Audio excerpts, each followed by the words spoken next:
این آمار و اطلاعات مربوط به بیماری کووید 19 رو به سمع و نظر شما عزیزان میرسونم.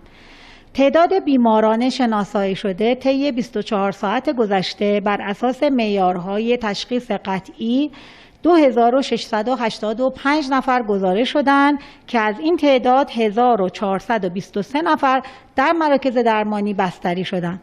در حال حاضر تعداد موارد بستری در بخش مراقبت‌های ویژه 4089 نفر هستند که براشون آرزوی سلامتی و بهبودی داریم. ضمن ابراز همدردی با خانواده‌های داغدار، متاسفانه طی 24 ساعت گذشته 208 نفر از هموطنان عزیزمون رو در اثر ابتلا به بیماری کووید 19 از دست دادیم که با احتساب این مجموع جانباختگان تا به امروز به 17190 نفر رسیدند.